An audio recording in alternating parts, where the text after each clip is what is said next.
요한복음 7장은 예수님께서 유대인들과 논쟁하시는 이야기들이 이렇게 몇 가지가 진행돼서 나옵니다. 초막절이라는 명절이 있고 예수님께서 그때 명절에 예루살렘에 오신다 안 오신다 여러 가지 이야기들이 있다가 중간에 성전에서 예수님께서 사람들을 가르치셨다는 이야기가 나옵니다. 근데 유대인들이 되게 궁금해해요. 뭘 궁금해하냐면 이 사람은 글을 배우지 않았는데 어떻게 갑자기 이렇게 글을 쓸 수 있게 되었는가, 혹은 글을 해독하고 사람들에게 알려줄 수 있게 되었는가가 사람들에게 되게 궁금합니다. 당시 약 3% 정도의 사람들이 글을 읽을 수 있었다. 그것도 아주 단순한 글. 그리고 이렇게 성경 정도의 글을 읽을 수 있는 사람들은 뭐 1% 정도에 지나지 않았다 흔히 알려져 있기 때문에 이거 굉장히 놀라운 일이다 생각할 만한 일이죠. 그리고 나서 진행되는 이야기는 예수님께서 그 글을 왜 읽을 줄 있느냐, 이 얘기가 진행된 다음에 진행되는 이야기가 유대인들의 분노, 지배계급에 있는 유대인들의 분노를 사기에 충분한 상황들을 예수님께서 그들과 논쟁으로 진행하는 것을 볼 수 있습니다. 사실 예수님께서 하신 이야기가 그들이 싫어할 만한 이야기들이 상당수가 있긴 한데, 엄밀히 보자면 예수님께서 하신 이야기가 싫은 게 아니라 사람이 싫으면 그 사람이 어떤 말을 하든지 싫어지는 것 같습니다. 게다가 이 사람이 좋고 싫고 자체도 자기와 함께하는 당시 이스라엘 사람들의 이웃이라는 개념, 자기들과 정치적인 견해, 그리고 물질적인 권력의 견해가 아주 유사한 사람들, 이외의 사람들은 이미 쉽게 규정해버리고 나서 바라보니 그 사람이 싫고 그 사람이 하는 말도 그다지 좋지 않았던 것을 볼 수 있습니다. 결국 7장 후반부에서는 대제사장들과 바리새인들이 아랫사람들 시켜가지고 예수님 잡아오라고 명령을 합니다. 일명 아랫사람들, 시키는 일을 몸으로 때워야 하는 사람들. 다른 성경 번역에 따르면 성전 경비병들이 예수님을 잡으러 갔어요. 예수님을 잡으러 갔는데 잡지 못하고 데려왔습니다.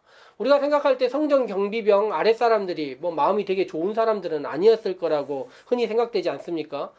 폭력이 일상화돼 있을 수도 있고, 뭐 거칠게 말하자면 사람을 데려올 때 친절한 말로 데려올 것 같지는 않은 사람들입니다. 바로 예수님을 잡아서 끌고 올 것 같은 사람들인데, 이 사람들이 예수님한테 갔는데 예수님을 못 잡아왔어요. 이 사람들이 예수님 앞에 있을 때 예수님께서 하셨던 말이 몇 가지 나오는데 이런 이야기를 해요. 나를 찾아도 만나지 못할 터이요 나 있는 곳에 오지도 못할 것이다. 누구든지 목마르거든 내게로 와서 마셔라. 생수의 강이 내 안에서 흘러나리라. 뭐 이런 이야기들을 계속 한단 말입니다. 이런 이야기들이 진행되고 나니까 아랫사람들이 예수님에게 손을 대지를 못해요. 그리고 나서 아무것도 못한 다음에 대제사장 바리새인들에게 오니까 왜 못 잡아왔냐 이렇게 얘기를 한단 말이죠. 그 사람들이 이야기를 합니다. 제가 성경에 있는 멘트 중에 되게 좋아하는 구절인데, 성경에 기록되어 있으면서 예수님과 혹은 제자들 혹은 성경을 기록한 사람들과 관련되어 있는 사람들이 아닌 외부자의 목소리가 그다지 많지 않은데, 예를 들면 빌라도가 물어보는 진리가 무엇이냐 뭐 이런 이야기들 물어보는 이야기 있지 않습니까? 그런데 이 아랫사람들이라고 흔히 말하는 성전 경비병들이 뭐라고 이야기를 하냐면, 그 사람이 말한 것처럼 지금까지 말한 사람은 아무도 없었다. 그 사람이 말한 것처럼 이제까지 말한 사람은 아무도 없었다. 이런 이야기들을 했다는 것입니다. 그리고 나서 조금 있으면 요한복음 3장에 등장했던 니고데모가 그 사람 그렇게 쉽게 판단하지 말자 이런 이야기를 해요. 조금이라도 귀를 기울여 본 사람들, 하다못해 이 사람 잡아오라고 그랬는데 어떻게 왜 저 사람을 잡아야 되지 하고 그 사람이 하는 말을 잠깐이라도 들었던 사람들은 예수님에 대해서 약간은 다른 평가를 내는 것 같습니다. 일단 알아보려고도 하지 않고 듣지도 않으려고 하고 싫은 마음으로 바라보지만 않고 있으면 충분히 변화의 가능성들이 사람들에게 있다는 것입니다. 오늘 성경도 쭉 뒤쪽까지 진행되다 보면 이 대제사장 혹은 바리새인 서기관들도 변화의 가능성이 있는 상황들이 충분히 만들어집니다. 우리가 앞에서 얘기했지만 이 나다나엘이라는 사람이 성경 1장에서 뭐라고 얘기하냐면 나사렛에서 무슨 선한 것이 나겠느냐 이런 이야기를 했지만, 예수님과의 만난 이후에 예수님을 자신의 왕으로 이스라엘의 임금으로 고백했던 것을 볼 수 있습니다. 그런데 유대인 지도자들이 뭐라고 이야기하냐면 갈릴리에서는 선지자가 나오지 못한다라고 이렇게 확답을 하고 시작하는 것입니다. 그러나 이들도 변화의 가능성이 충분히 있었음에도 불구하고 만남, 예수님과의 만남을 통해서 어떤 것도 받지 못하는 그런 경우를 보게 됩니다. 이렇게 하고 7장이 끝납니다. 7장 마지막이 되게 무엇인가 긴장 상황이 만들어졌기 때문에 8장에서 어떤 일이 벌어질 것이라는 것이 느낌으로 들어온다는 것을 알 수 있습니다. 그리고 우리 성경을 읽어봐도 이게 8장이 무슨 일이 벌어졌다는 것을 알 수 있습니다. 그런데 오늘 제가 성경 본문으로 기록해 놓은 7장 53절에서 8장 11절까지의 상황, 여기는 제가 요한복음에 대한 주석서들을 굉장히 두꺼운 책들을 많이 가지고 있는데 대부분의 주석서들이요, 여기는 아주 짧게 한두 장, 많으면 서너 장에 지나지 않게 이 얘기를 하고 있습니다. 보통은 다른 본문들, 여기 바로 뒤에 나오는 8장 12절만 해도 몇 장씩 동원해가지고 얘기를 하는데 여기 본문은 아주 애써 외면하듯이 잘 기록하지를 않아요. 그리고 주석이라고 해봐야 내용도 거의 나와 있지 않고 우리가 알고 있는 뻔한 이야기들이 있지 않습니까? 누구라도 할 수 있는 이야기들, 그 이야기만 적혀 있어요. 이유가 무엇이냐면 오늘 이제 우리들은 주보를 보고 있지만 성경 본문에 보면 각 주로 뭐가 나와 있냐면 7장 53절부터 8장 11절까지는 오래된 사본에는 빠져 있다가 나와 있습니다. 즉 요한복음이 처음 기록됐을 때 90년대에서 100년대 사이에 처음 기록됐을 때는 이 본문은 요한복음에 없었다는 것입니다. 오래된 사본에는 없었다 이야기하고 100년대 이후에 들어갔다가 정설과 같고 어떤 사람들 혹자들에 의하면 3세기 이후에 들어갔다라고 이야기하는 사람들도 있습니다. 그러니까 치밀하게 요한복음 전체의 앞쪽부터 뒤쪽까지의 흐름을 연구하는 많은 사람들 입장에서는요, 이 본문이 이렇게 흐름을 끊는다 생각하기도 하고 왜 이곳에 들어왔는지에 대해서 오히려 고민하고 있다는 것입니다. 그런데 제가 처음부터 설교를 하면서 많은 이야기를 했지만 이 최종 형태, 우리에게 성경이 전해지고 300년대 후반에 성경이 하나의 정경으로 만들어지고 우리에게 이렇게 전해졌을 때는 이 최종 형태에 맞춰서 말씀을 전해야 될 의무가 목사에게는 있는 것입니다. 물론 제가 7장 마지막 부분부터 8장 11절까지를 빼고 설교를 요한복음을 한다 해서 설교를 못할 것은 아닙니다. 그러나 여기에 들어있다면 이 최종 형태를 존중하면서 왜 이곳에 이것이 있는가를 생각하면서 읽어보면 참 좋을 것 같습니다. 마지막 절이 뭐라고 시작했냐면 7장 53절에 이런 논쟁이 있고 잡아오라고 했는데 잡아오지 못하는 이런 논쟁이 있었는데 논쟁이 끝난 다음에 다 각각 집으로 돌아갔다 이렇게 적혀 있습니다. 그러면 이제 상황이 마무리되는 것인가 이렇게 생각할 수 있지 않습니까? 그런데 끝난 것이 아니라는 것을 알 수 있습니다. 예수님을 좋아하는 사람들의 열정도 어마어마합니다. 갈릴리에서 예루살렘까지 예수님 따라오는 사람들도 굉장하고 예수님을 좋아했었던 열성적인 무리들도 많이 있었던 것을 알 수 있고 그 다음 장에 시작하자마자 예수님이 성전에서 말씀하실 때 수없이 많은 사람들이 말씀을 들었던 것도 우리들이 알 수 있습니다. 그러나 누군가를 미워하는 마음도 어지간하지 않는 것 같습니다. 우리나라도 보면 두 종류의 사람들이 하나의 정권이나 하나의 사람들에 대해서 두 종류의 시각이 있는데 보통은 미워하는 사람들이 훨씬 더 열정적으로 반대를 하는 경우를 볼 수 있습니다. 그런데 오늘 성경에 보니까 다 각각 집으로 돌아갔다라고 이야기를 했는데 집으로 돌아가서 가만히 잠만 자고 온 것은 아닌 것 같습니다. 다음날 아침이 시작되자마자 율법학자들이 성경이 아니라 한 여인을 데리고 예수님에게로 찾아왔기 때문입니다. 이 사람들이 나와 있는 상황, 이 8장 초반의 상황은 굉장히 어떻게 보면 신약 성경에 있는 예수님의 상황 가운데서는 아주 유일한 상황이라 볼 수 있는데 예수님의 어떤 판단에 의해서 누군가가 해를 당할 수 있는, 죽임을 당할 수 있는 거의 유례 없는 상황입니다. 보통은 누가 예수님께 찾아오면 구원해 주십시오, 살려 주십시오가 보통은 일반적인 것이지 이 사람 때문에 이 문제가 나쁘게 전개되는 경우는 별로 없는데 지금 오늘 성경에 나와 있는 상황이 최악의 상황, 나쁜 상황으로 잡혔다는 것입니다. 바리새인과 서기관들, 대제사장들은 자신들이 가지고 있는 상상력과 장보력을 최대한 동원해 가지고 각각 집으로 돌아가 있는 그 시간에 예수님을 어떻게 잡을까 하고 연구를 했던 것 같습니다. 그리고 그들이 생각했던 것은 양자택일의 극단의 상황을 만들어 온 것입니다. 두 가지의 극단의 상황인데 하나는 살려라, 이 여인을 죽여라, 이렇게 두 가지의 상황이 돌로 쳐라 말아라의 상황인데 어떻게 보면 이것은 유대법과 로마법 사이의 충돌이라고도 볼 수 있고 혹은 모세의 율법과 예수님이 반복적으로 이야기하는 이 신약 성경의 사랑과 용서의 계명과 정면으로 충돌하는 이야기인 것처럼도 보입니다. 어떻게 선택을 하든 그 결과는 참담한 것이고 누구를 위해서도 좋은 선택은 없습니다. 그들이 얘기하는 것은 무엇입니까? 돌을 던질까요 말까요 라는 이 선택에서 그 어느 것 하나도 서로의 마음에 문제가 해결되는 어떠한 경우도 없다는 것입니다. 앞장에 이미 얘기를 했지만 예수님을 잡아오려고 시도했었던 사람들의 시도가 실패로 돌아갔지만 지금 이 사람들이 생각할 때는 자기들 입장에서도 되게 난처하고 부끄러운 이야기입니다. 왜냐하면 율법학자, 유대인들, 대제사장, 바리새인들이 가늠하다 잡힌 여인을 데리고 와서 현장에서 자기들과 한 프레임 안에 잡히는 모습, 이것도 명절에 그런 일들을 자기들이 의도했기 때문입니다. 지금으로 치자면 사진 기자가 사진을 찍어서 이게 영구적으로 박제된다고 생각하면 그 안에 내 얼굴 들어가기 되게 싫은 장면 속에 자기들의 얼굴을 넣으면서까지 이 미워하는 사람을 해치기 위해서 최선을 다한 것입니다. 성경은 가늠하다 잡힌 여인을 우리 앞에 이렇게 딱 등장시킵니다. 슬프게도 가늠이라는 것이 우리가 알고 있다시피 한 사람만으로는 불가능한 일입니다. 분명히 두 사람이 있었을 것인데 남자는 웬일인지 도망가 버리고 여자만 잡혀온 것입니다.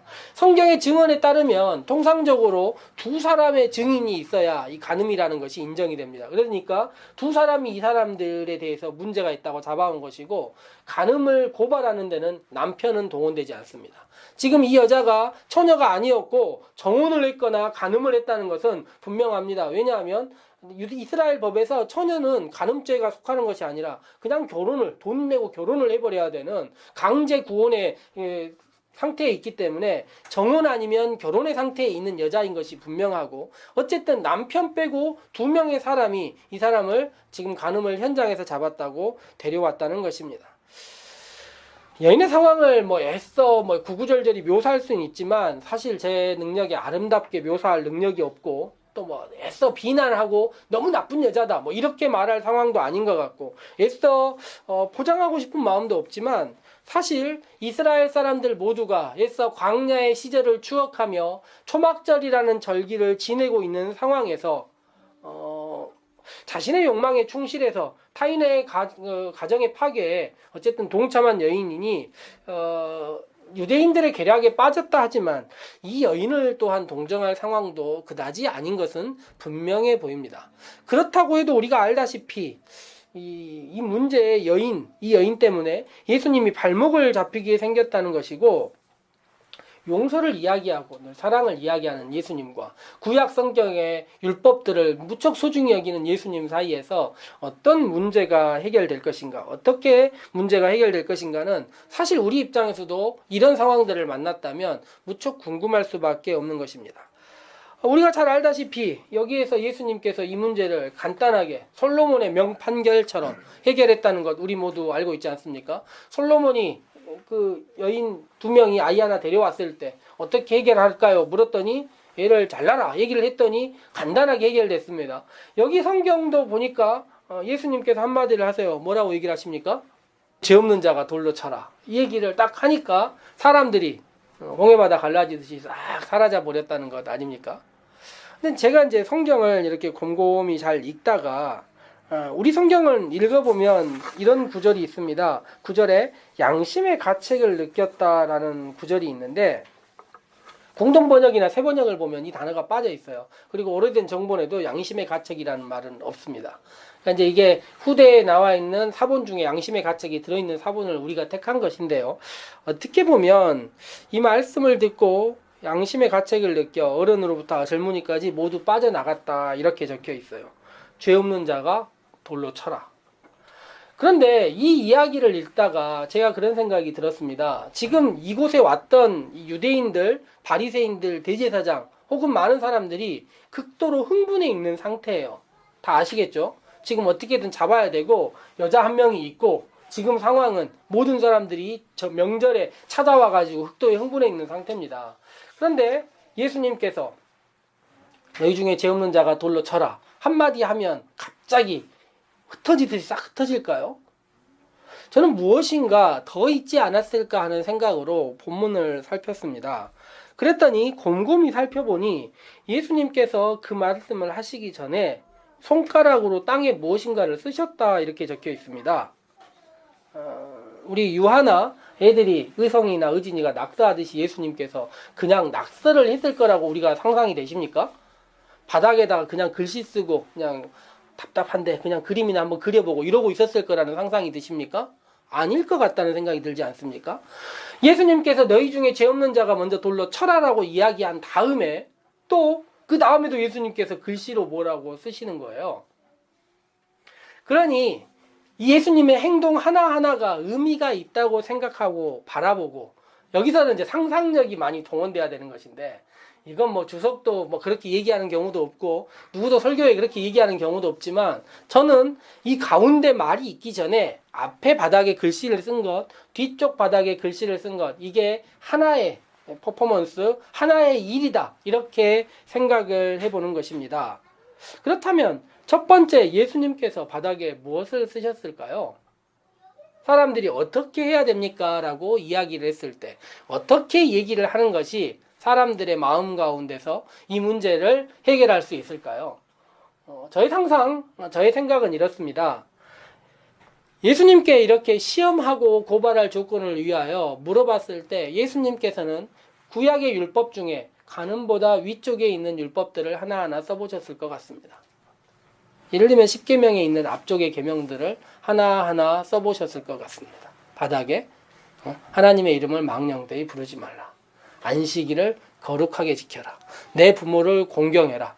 이와 같은 계명들을 하나하나 쓰셨을 것 같습니다.